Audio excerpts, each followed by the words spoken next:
Place à présent à l'Hebdo africain, notre rendez-vous hebdomadaire en partenariat avec le Timbuktu Institute. Chaque semaine, nous recevons des experts sur les questions stratégiques pour le continent africain. Situation en RDC, éviter l'enlisement, c'est ce dont nous allons parler aujourd'hui. Pour cela, nous sommes en direct avec Dr Bakary Samb, directeur régional du Timbuktu Institute. Bonjour Dr Bakary Samb et merci d'être avec nous.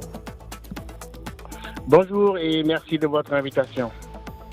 Alors, vous étiez en décembre dernier dans la province Nord Kivu, à Goma, à l'est de la République démocratique du Congo, et vous déplorez déjà le blocage du processus de Luanda avec les violents combats de ces derniers jours. Que vous inspire l'escalade dans cette partie de l'Afrique en proie à la guerre depuis bientôt 30 ans?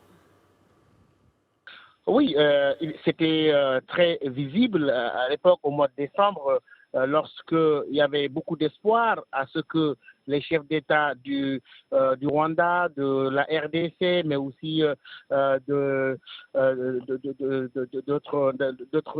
chefs d'État de la sous-région se réunissent à Luanda dans le cadre de ce processus-là pour avancer vers des solutions pour la paix, alors que les espoirs ont été déçus, les chefs d'État ne sont pas rendus finalement. Et aujourd'hui, on voit une escalade quand même qui inquiète beaucoup lorsque dans Goma même, les soldats de M23 sont rentrés, soutenus avec, selon l'ONU, entre 3 000 et 4 000 soldats rwandais. On voit qu'aujourd'hui, on va véritablement vers l'impasse si rien n'est fait. Malgré les condamnations, les déclarations de bonnes intentions lors de la dernière réunion du Conseil de sécurité, aujourd'hui, il y a beaucoup d'inquiétudes, des populations déplacées, des populations désemparées qui rappellent les souvenirs de 2012.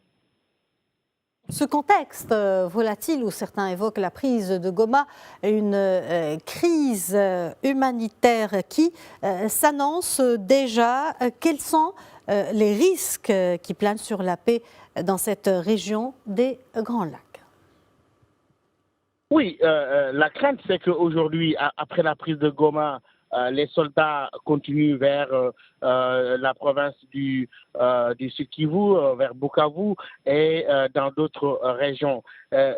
Aujourd'hui, on assiste à une escalade verbale. Le président Tshisekedi a parlé de ripostes qui se préparaient dans le cadre de son discours très attendu par les Congolais. Aujourd'hui aussi, des mots assez durs à l'égard de la communauté internationale, où il parle de passivité et de complicité. Et je crois que ce qu'on craint aujourd'hui, c'est que ce conflit s'élargisse autour des Grands Lacs, qui a du mal quand même à être pacifié, cette région qui regorge de beaucoup de richesses et de potentialités, mais qui, hélas, vit la guerre depuis bientôt 30 ans.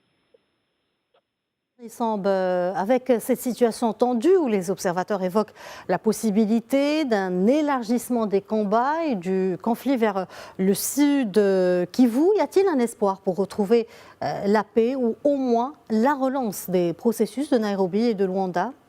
Sinon, à quoi faudrait-il s'attendre? Oui, il y avait des espoirs certains sur le processus de Luanda, mais je crois qu'aujourd'hui, avec l'escalade à laquelle on est en train d'assister, on voit que chaque parti impose des revendications. On l'a vu lors de la réunion du Conseil de sécurité où la RDC demandait des sanctions claires contre le Rwanda et ses autorités. De la même manière, on accuse aussi la RDC du côté du Rwanda, on les accuse de soutenir les FDLR, des rebelles Hutus qui seraient hébergés par la RDC, de la même manière que ce pays-là aussi pense que toute l'action du M23 aujourd'hui qui paralyse complètement cette région est due à un soutien du Rwanda. Vous voyez, on se renvoie la balle pendant que la communauté internationale a du mal à sortir des déclarations d'intention et que si la situation perdure, ce sera aussi la reprise des hostilités. On a vu ce qui s'est passé en 2012, 2009 et cela n'augure en quelque sorte de rien de positif pour cette région-là et que si le conflit allait s'élargir, cela va avoir des conséquences énormes sur la stabilité de manière générale dans la région des Grands Lacs. Bakary Samb, directeur régional du Timbuktu Institute, merci pour cet éclairage et pour toutes ces précisions. Merci beaucoup de votre aimable invitation. Voilà qui referme cette édition. Merci de l'avoir suivi. Bonne suite de programmes sur Média TV.